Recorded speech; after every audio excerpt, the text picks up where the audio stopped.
Hey, what's going on, everybody? So we're back today with another OTB recap, just like we did last week. These past few weeks, I've been playing one over the board game, one classical over the board game per week, every Sunday. So this time, yesterday was no different. And let me set the scene for you a little bit. So I'm playing in this classical league, which is we get hour and a half with a 30-second increment for our game. There's no bonus at move 40, I think it is. Yeah, move 40. There's no bonus, so it's just a 1 hour and a half plus the 30 seconds. And yesterday, I was playing. My opponent was 1725 FIDE rating, which is pretty good, I would say. I don't know what that equates to in your chess.com elo and stuff like that, but a 1700 FIDE is a serious chess player for sure. Um, the problem was that the game starts at 10, and I had a horrible night. I slept terribly, just very poor. And when I went to play, I was basically half asleep. For the first hour of the game, I was just trying to wake up, basically.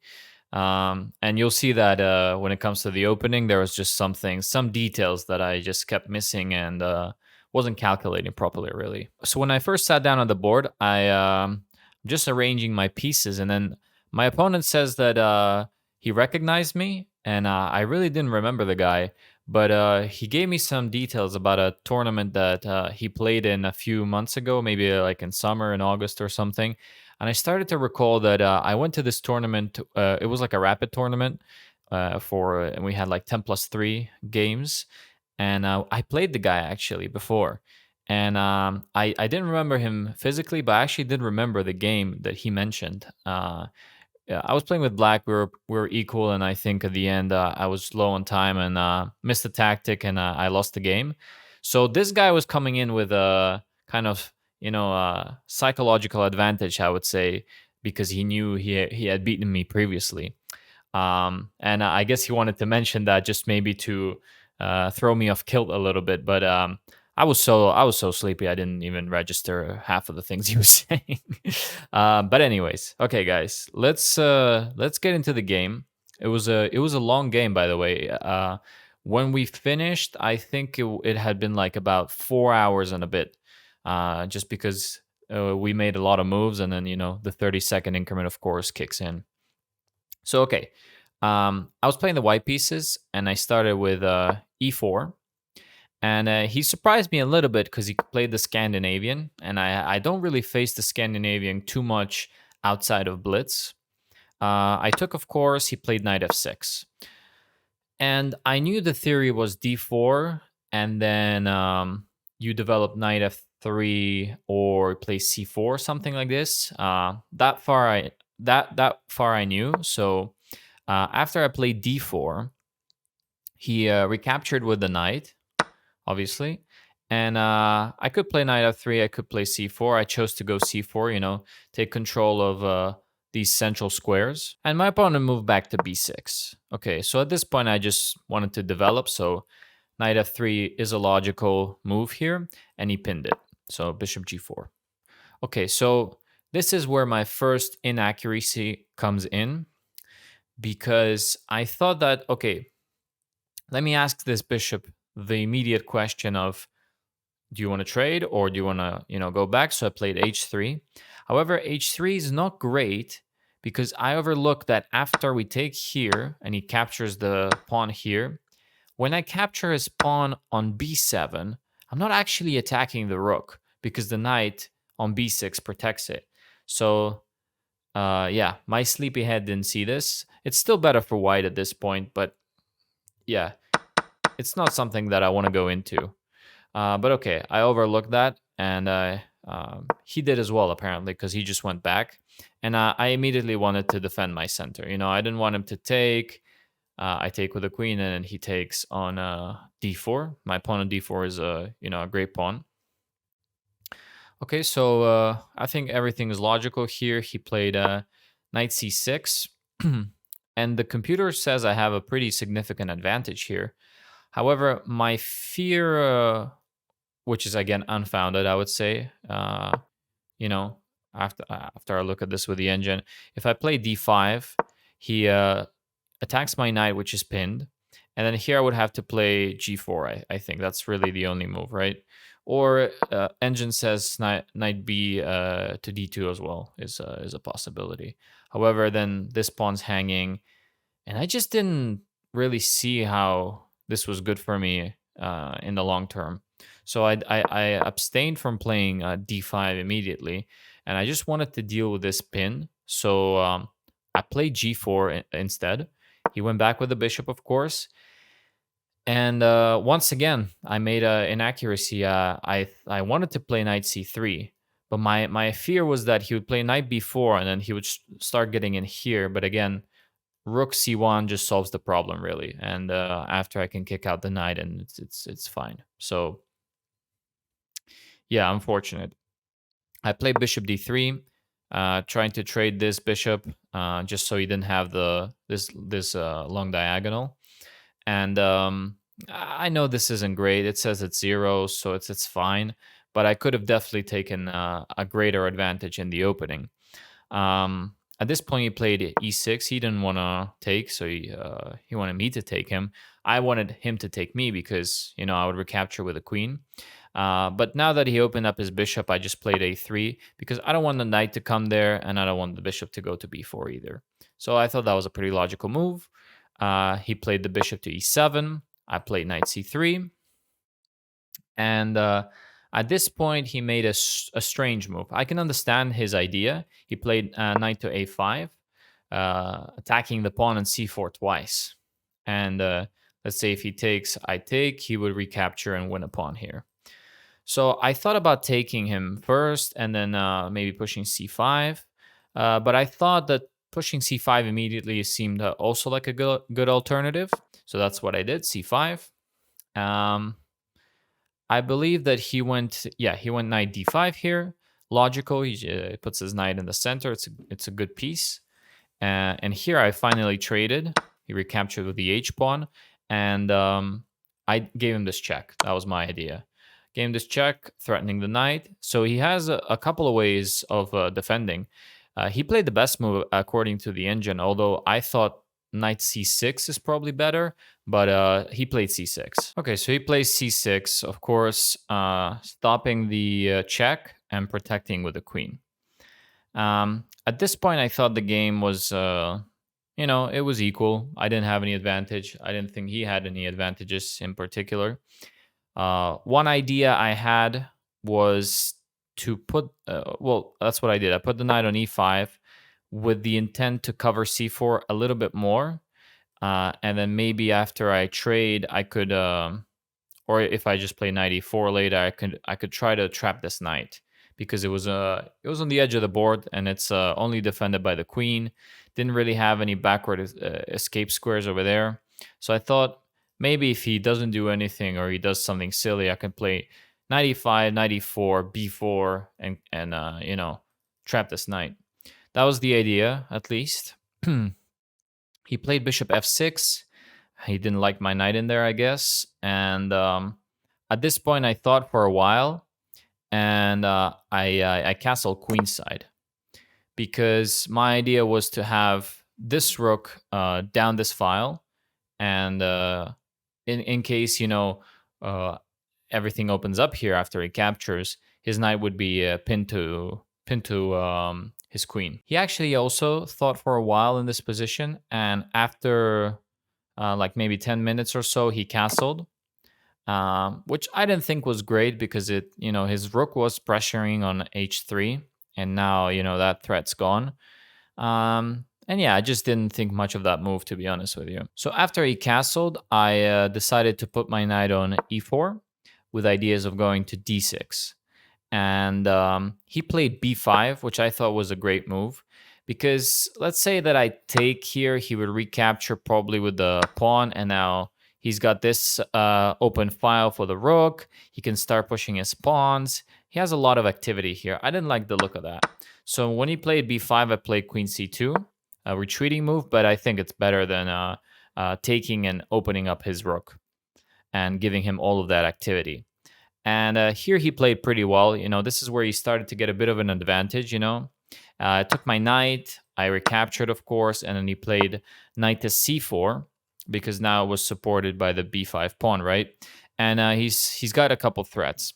He's threatening the bishop with both knights. So if I don't do anything, he'll take our recapture and then he'll fork me. So no bueno.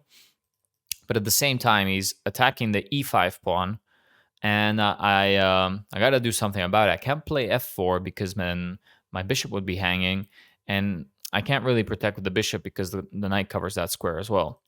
So I went for the second best thing, right? I put my bishop on g5, attacking the queen, and my idea was like, if he pushes f6, at least I get rid of that pawn, which is really a weakness right now. He didn't push. He just played queen c7, putting more pressure here. And I played the best move, which in this situation, you got to give up the pawn, basically. I played knight to d6, and he took the pawn with his knight. And I knew I was worse here, but not much worse. I had to rearrange my pieces and start, attacking him or doing something at least. Otherwise, I would get crushed. So my idea was to go bishop to h4 with the reroute to g3, and then I could have this x-ray on his queen. He played a passive move, I would like to call it. He played knight d7, attacking my pawn, I guess, but it's supported by the queen, so that's fine. I played bishop to g3 with my idea of doing this. And if I'm not mistaken, at this point he played queen a5. Putting his queen on a more active square and trying to infiltrate here on the queen side. And here's where I decided that I have to start doing something. Otherwise, if I just play defensively, I will eventually lose.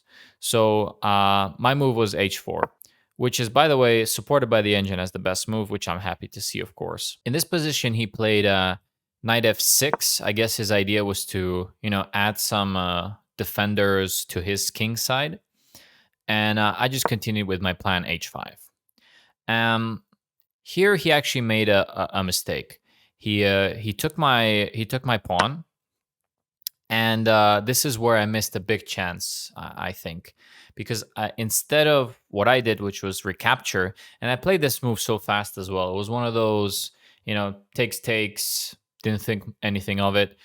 But I should have, because this is, I wouldn't call it a blunder, but it's definitely a miss. I should have played g5 with the idea that now that he has taken on the h pawn, I can recapture this pawn later and open up my h file, which was my initial idea, right? And there's not really a good place for the knight to go, right? Like, the knight's attacked, and yeah, it's hard to come up with a move. He would have to play that, according to the engine, b4 is the best move here, and yeah, he would be sacrificing the material for an attack here. But yeah, I don't know. I think that's from a human point of view, it's harder to play that way, of course. Like, just to see that if he goes back here, rook takes h5 is very bad, because the queen is aiming at the h7 square, and yeah, this would have been really good. But these are mistakes that I'm gonna definitely learn from. Recaptured here, and he played b4, which is the best move. And so we got this kind of, he's attacking on the queen side, trying to open things up. I'm attacking on the king side. I'm trying to open things up. And it's about who gets there first. In this case, of course, I don't want to take. I just, that opens up his queen and everything. I played a4, which the computer doesn't love. But I'm just trying to keep this closed, right? He played b3, and then I repositioned my queen to c4, which, according to the engine, is a really bad move. But yeah, I just couldn't find the right configuration here. And I don't think that what he did was great either, because he went to b4, trying to cash in on his pawn and trying to trade queens. But I don't have to take him. I just, my knight's protecting my queen, so I just kept on pushing, just kept on going with my plan, really. We did trade here, took with check, so I had to recapture. And at this point, he played g6. It says that I'm a bit better here. The best move in this position is bishop d6. But after the rook moves, like to, I don't know, e8, yeah, I don't see my plan here. I don't see how I'm supposed to, what I'm supposed to do here. Should I go after the pawn? Now the outpost for the knight is not there, but I can go to e5, of course. I didn't really know how to follow up with bishop d6. So I did a mistake, but he had low time, and I thought, let me just at least get an open file and stack my rooks here. He took, of course, with a knight. I put my rook here with the idea of doubling and then maybe going bishop to e5 and trying to set up like some kind of mating net if he wasn't careful. But the simple king g7 is good enough, because when I go here, he can put his rook on h8. So it's not really any attack there. I still gave him this check. Maybe, he makes a mistake. But he played f6, and I put my bishop on d6. And this is, it says it's about equal, right? So I'm still not 100% worse here. He played knight to g5, and I should have traded. That's the best move. However, my thinking at the time was, if I trade right now, we're going to trade, we're probably going to trade all the rooks, right?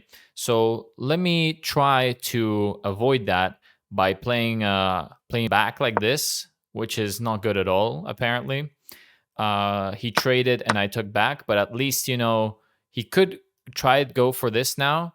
However, I thought that it wasn't so bad, because after I took, I had knight a5 going after this pawn. And my pawn is pretty advanced, so maybe something could happen there. And he actually didn't play rook to h8 here. He, for some reason, he got, weirded out about this move, and he attacked my rook. Of course, I moved it to h3, and then he put his knight on d4. And I saw, even like, let me just go back for a second. Even here, I saw like a good tactic, which ended up happening. Well, I thought it was good. I think it's still like the best thing that I can do after he put his knight on d4.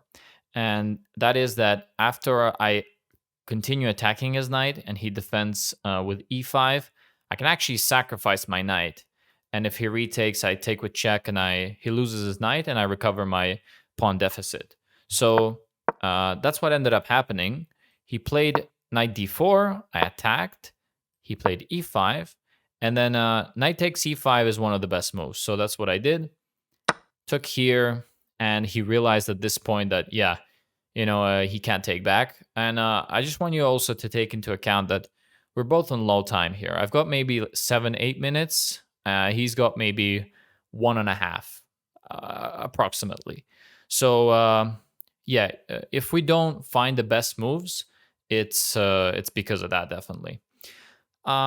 He went for this intermediate check, and I just moved up my king, and then he connected his knights. He didn't want to take here, which is not the best according to the engine. It gives me a slight advantage here, but I also didn't find the right move.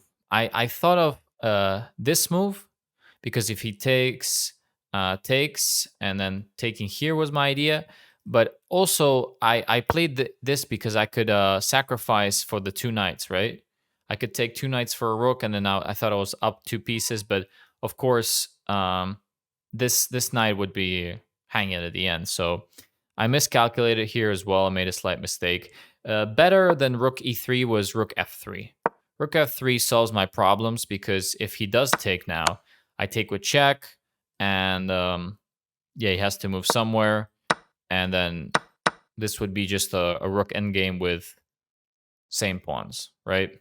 And I think I can hold this one. It's supposed to be a draw. But this is where, after rook e3, he made the critical mistake. He played g5, trying to support his knight here so that he can move the knight on e2. And this is not good because I can take on c6 with my knight and get out of danger. And I'm still threatening now. I am actually threatening to take the rook, to take both knights with the rook, but it's not necessary. I don't have to rush that move. He moved his knight, and I gave him this check, of course. Made sense just to give him a check. He moved up with the king, and I think here I played a very nice move, which just eliminated his counterplay. I took this knight with the bishop, forcing him to take with the g-pawn and putting both of his pawns on the f-file, which is blocked by my own pawn. Otherwise, he would have some counterplay where both of his pawns could move up, and then he would have a passed pawn and eventually queen it, right? So I took there. He took back, and I took this pawn, of course, since it's my rook's protected. He didn't want to trade, of course. Yeah, it's not a good idea. So he tried to activate his rook this way, but this just gives me a check. And after he moves up, c6 is coming, and this pawn is extremely hard to stop. And it's only 2 squares away from promotion as well. So in this position, he went for knight f3 check. I played king c3 so that he didn't have any more checks. He played knight e5, trying to attack here. But I just moved up, and now I'm even closer to making a queen. He gave me this check. I moved to b4. He gave me this check. And I went to b5. And he's out of checks. No checks with the knight. No checks with the rook. So his only option is to go back. And of course, here I made a queen. And I'm up a rook. So now it's looking really good for me, right? But still, I have to be careful. There is he played a knight takes f2. There is a little bit of counterplay. His pawn is also fast. And if I'm not careful, he could promote. So I played rook check, which just made sense. He put his king on h4, and now I pushed a5. That was the idea, check, and then so I'm not in the way of the pawn running up. He tried to stop my rook from infiltrating my own back rank with knight g4, but here I can thankfully, just check and then get to h1 pretty quickly. Even though he played king to g2, I played rook c1, and with the idea to protect this square on c7. That's the only square where he could jump in with the knight to stop the promotion of the pawn. And so he played, what did he play? I think he played, knight e5 here. I pushed my pawn. He played knight d3, attacking my rook, and I just went to b1. I'm still controlling the back rank, so the pawn, if I have to sacrifice my rook, I will. He pushed this pawn with the idea of getting to f2 and then blocking the promotion with his knight, which is a decent idea, I would say. But I'm just too fast here. I play a7, and if he plays f2, I promote with a check. And at this point is where he resigned. Yeah. So let me just show you like a variation. Like, let's say he just plays f2, queen promotes, king has to go back somewhere. So say he goes back here. And since we were both low on time, and maybe I had like a minute and a half, and if there's just so many, this is so winning, but like if I really want to stop him from promoting, I just go to f1. And what can you play here? No checks, can't attack the rook. King can get close. Like, what do you do here, right?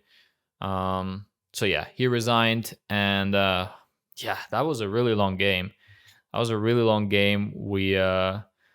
We were both like winning at one point. I had my chances. He definitely had his chances, and he should have taken my knight there when he had the opportunity. But what's funny as well, when we finished the game, he shook my hand and everything. I said, good game.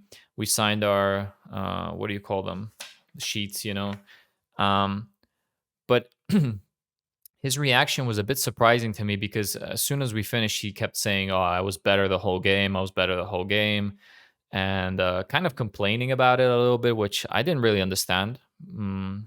Because it doesn't matter like if who's better or who had like a more advantage during the game at some point in some position. I mean, this is like a 60 plus move game. Like it doesn't matter if you're better for like, 6, 7 moves or whatever. It's all about finishing and playing until the end, and keep creating problems for your opponent, keep pushing the position. So yeah, I don't know about his attitude there at the end, but whatever, I'm not gonna be angry about it. So it's all good. It's all GG's. But yeah, that's what happened, hey.